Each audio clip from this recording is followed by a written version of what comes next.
Welcome to Apps and Law. I'm Brett Burney. A few months ago, my good friend David Sparks released a fascinating iBook called the iPhone Field Guide. Now, I know David as a hardworking, lovable, self-professed, nerdy lawyer that is obsessed with Star Wars and Disneyland, but actually knows who Clifford Brown and Billy Strayhorn are. But you may know David as the author of the fantastic MacSparky blog, or as one of the co-hosts of the always insightful, must-listen-to Mac Power Users podcast. But David has also written some field guides to help folks like me and you to better understand how to actually use this technology that we all have to deal with every day. And the platform that David has selected for his field guide series has been iBooks.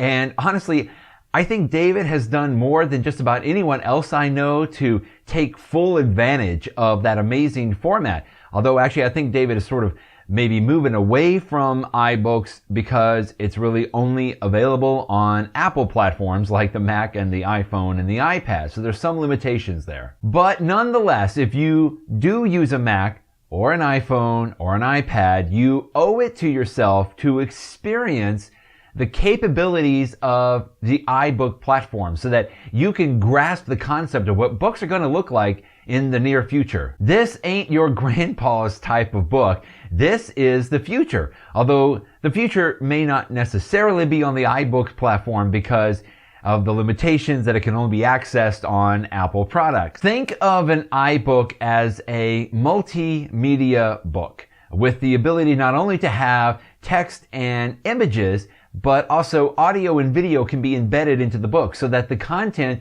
comes to life in new ways. The author can express themselves in those new formats. Plus, iBooks can be updated. If something new comes out or new information comes to light, an iBook can be updated to include that new information. You can't really do that with paper book. In fact, David has promised that he will release an update to the iPhone Field Guide when iOS 12 becomes available in the fall. So if you purchase it now, you'll get that free update. You can read the iPhone Field Guide on your iPhone or your iPad or your Mac. Ironically, for the iPhone Field Guide, I actually like to bring it up on my iPad or on my Mac so that I can actually hold the iPhone in my hand and check out some of the apps that David talks about or test out some of the tips and tricks that he provides. Although David does actually provide direct links to the App Store in the field guide, so sometimes it makes sense to bring it up on my iPhone so I can tap right in and go directly to the App Store. Now I'm showing the iPhone field guide here on my Mac for purposes of being able to show it to you. How do you interact with a paper book?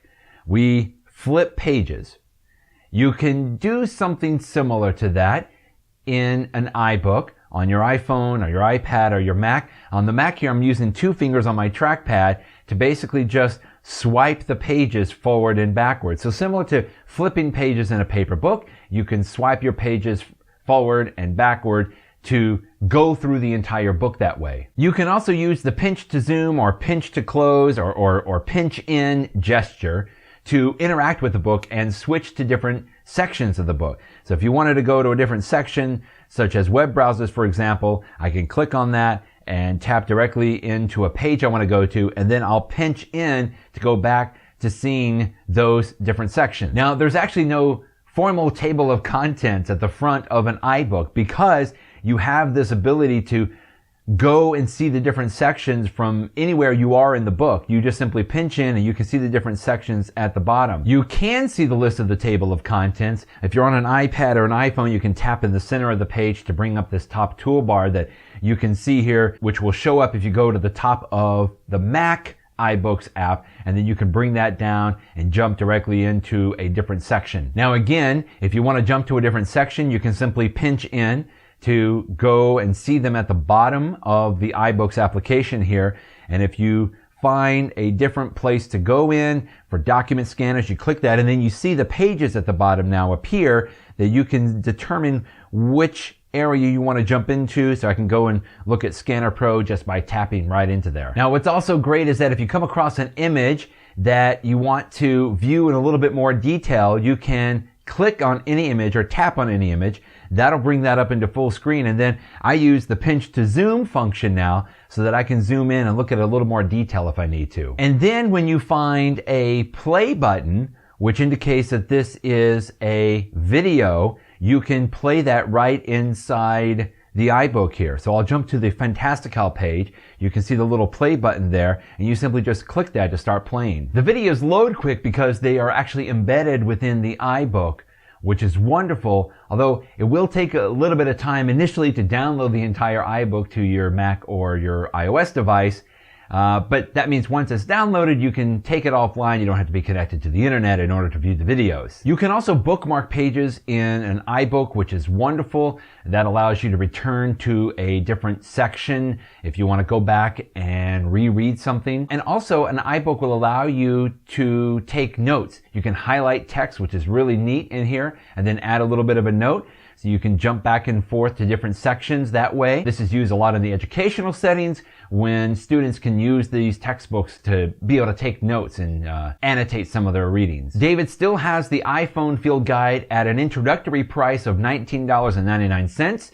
That may go up soon, so you want to get it now. Plus, as I said, he's going to be releasing some updates for the book, so all of that will be included in the price as well. I always tell folks that you'll enjoy going through the iPhone Field Guide from beginning to end for the first time, but you can bookmark sessions and highlight things so that you can refer back to it later on. In fact, one of the things that I find myself going back to quite a bit inside David's field guide here is the Siri commands. If I go to, I think it's on page 66, I usually bookmark it and jump there. But he's got this great list, a greatly formatted list of the Siri commands. Tells you how you can use Siri in different instances. And I like the way that David has put this together. It really speaks to me. Oh, and also the Siri Easter eggs on page 82, not to be missed. I actually lost count of the little nuggets that I found in David's book, and I thought I knew iOS apps. But David just really was inspiring and coming up with different apps that I had not seen before. I really liked looking at the Philips Bluetooth conference call speaker, the Halide camera app, the Loom Cube was really cool, Power One calculator, the Luma Fusion, Tunity, and many, many more. Now, each review is short and sweet, short enough that you understand what the app can do, but not too long you get lost in the weeds. So, is this the most comprehensive list of apps for your iPhone? Absolutely not. Of course not. That would be overwhelming and frankly, quite useless. But this is a beautifully filtered list through someone that I completely trust in their recommendations. And that is what makes it all worthwhile. The iPhone Field Guide is over 450 pages with over 50 screencasts that David recorded. You can view a full list of the chapters at macsparky.com/iPhone. Just another great recommendation from Apps and Law. Be sure to sign up at appsandlaw.com to get updates on all the new app reviews that I release along with the podcasts. And remember, you can always subscribe to this YouTube channel. Thanks for watching.